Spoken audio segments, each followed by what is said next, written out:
Tuhan bersamamu. Dan bersama rohmu. Inilah Injil suci menurut Matius. Dimuliakanlah Tuhan.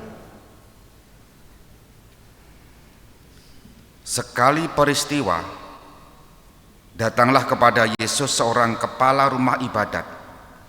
Ia menyembah Dia dan berkata, "Anakku perempuan baru saja meninggal, tetapi datanglah, letakkanlah tanganmu atasnya, maka ia akan hidup."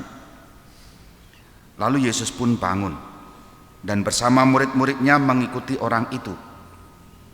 Pada waktu itu seorang wanita yang sudah 12 tahun lamanya menderita pendarahan maju mendekati Yesus dari belakang dan menjamah jumbai jubahnya. Karena katanya dalam hati, "Asal kujamah saja jubahnya, aku akan sembuh." Tetapi Yesus berpaling dan memandang dia serta berkata, "Teguhkanlah hatimu, hai anakku, imanmu telah menyelamatkan dikau."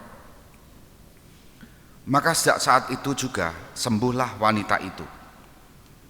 Ketika Yesus tiba di rumah kepala rumah ibadat itu dan melihat peniup-peniup seruling serta orang banyak yang ribut, berkatalah ia, "Pergilah, karena anak ini tidak mati tetapi tidur." Tetapi mereka menertawakan dia. Setelah orang banyak itu diusir, Yesus masuk. Dipegangnya tangan si anak itu, lalu bangkitlah anak itu. Maka tersiarlah kabar tentang hal itu ke seluruh daerah. Demikianlah sabda Tuhan. Saudari-saudara yang terkasih, selamat pagi berkah dalam. Bacaan-bacaan yang kita dengar hari ini meneguhkan kita bahwa Allah senantiasa menyertai hidup kita. Allah senantiasa mendampingi hidup kita. Dari bacaan pertama diwartakan bahwa Yakub dalam mimpinya dan kemudian sadar bahwa Allah tidak jauh.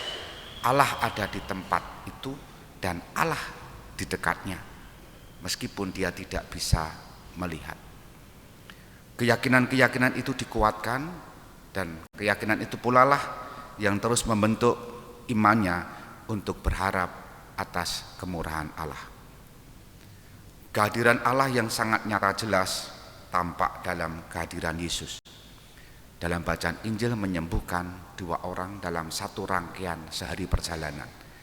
Yang pertama adalah karena diminta oleh orang tuanya, yang tadi disebut tidur oleh Yesus. Yang kedua adalah seorang anak gadis yang dari imannya sendiri menjamah jubah Yesus dan sembuh. Nah, penyembuhan ini menjadi tanda kehadiran Allah yang sungguh-sungguh dapat dirasakan. Dan itu berarti kehadiran Allah bisa dirasakan, dialami oleh siapapun yang percaya kepada Tuhan. 2 bacaan ini membuat kita semua berefleksi bahwa kehadiran Tuhan, kalau itu memang terus dirasakan, bagaimana kita, para pengikut Kristus ini, juga menghadirkan Tuhan dalam keseharian kita. Apa yang diwartakan oleh Matius, yakni yang dikerjakan oleh Yesus dalam hal penyembuhan, menjadi tantangan bagi kita gereja yang hidup pada zaman sekarang juga menghadirkan Tuhan itu. Gereja memiliki banyak karya, di antaranya rumah sakit yang dikelola oleh tarekat atau kongregasi. Paling dekat tetangga kita, CB, Rumah Sakit Pantirini. Itu juga karya gereja, menyembuhkan bagi siapapun yang berharap atas kesembuhan. Semangat spiritualitas bahwa itu sebagai karya gereja yang meneruskan karya-karya Kristus pada zamannya juga menjadi bekal pelayanan kita.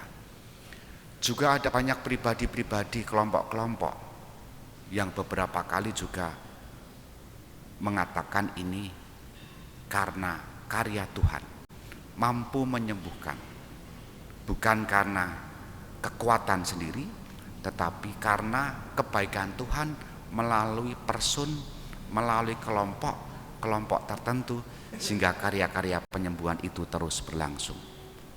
Poinnya adalah Tuhan senantiasa menyertai, menemani, dan juga menyembuhkan. Tinggal bagaimana kita ambil bagian dalam karya-karya itu di dalam pelayanan-pelayanan kita, menyembuhkan, mendamaikan, dan juga memulihkan. Kita hening sejenak.